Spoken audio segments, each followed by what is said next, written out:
everyone, it's Miss Rossi. Today we are going to finish our American Gothic parodies from last week.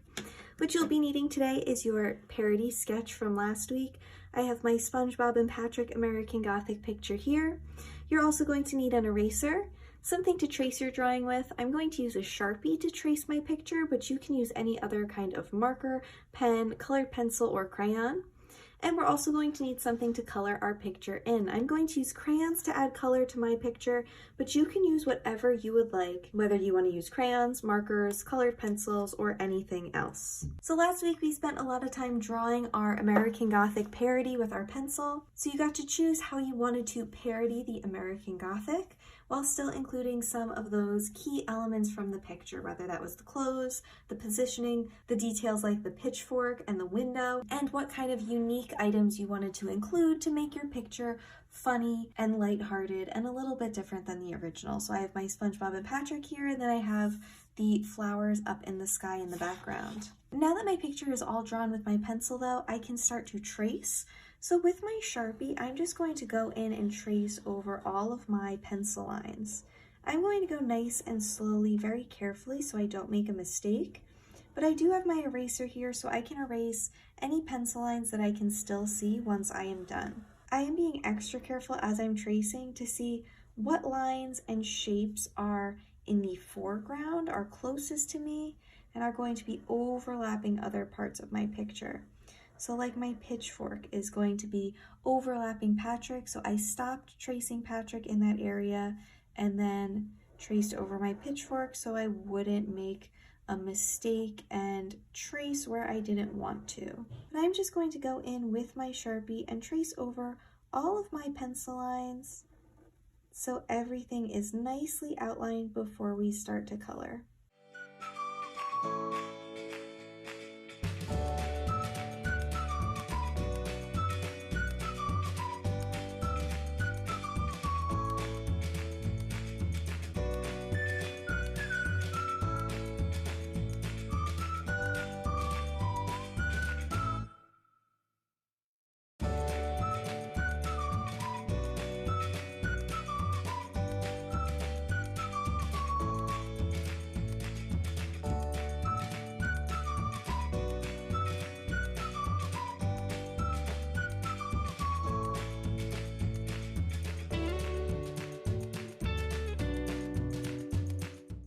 Now that I finished tracing my picture, I can go in with my eraser and erase any pencil lines that I can still see. Now, if you trace your picture in something other than a marker, you're going to want to make sure that it is dry before you start to erase. If your pen that you are using has not dried yet, your eraser is going to smudge it all over your paper. If you use something like a colored pencil, instead of erasing across your whole picture like I'm doing, you're just going to want to erase in specific areas, going nice and slowly, so again, you don't smudge your colored pencil. I'm just going to go across my entire picture here, make sure all my pencil lines are erased, and then I can start to add color.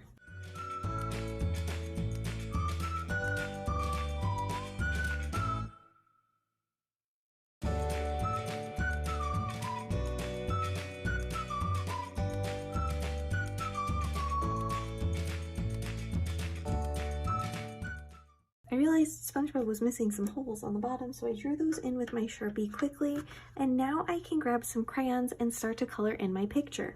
Again, you can use crayons, markers, colored pencils, or whatever you would like to color in your picture today.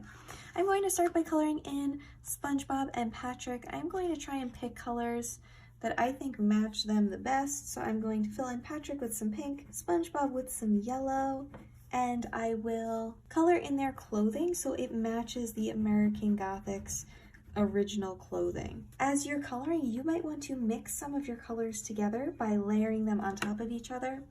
I thought this original color that I started using for Patrick was a little bit off, but once I put this other pink I have on top, it looks a little bit better. So I'm going to lightly shade in all of his skin with this first pink, and then blend my second color right on top.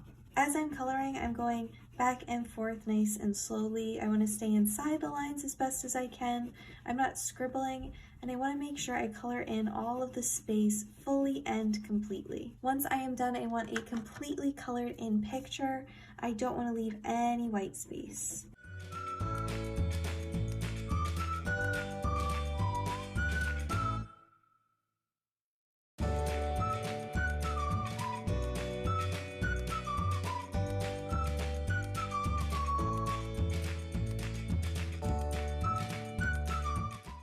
Alright, I'm going to grab a yellow to color in Spongebob. I'm going to use a darker yellow to color him in, and I'm pretty sure his holes are more of like a green color.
And that is my SpongeBob and Patrick American Gothic parody all finished.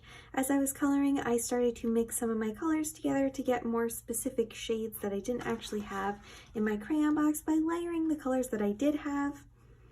I tried to match the clothing with the clothing on the original American Gothic along with the house, and then I colored in SpongeBob and Patrick and my background to look like them. Once you're done with your project, you can upload a photo or video of it on my Canvas page. I can't wait to see all of the different American Gothic parodies you guys have created. Try your best, have fun, and get creative, and I'll see you soon. Bye!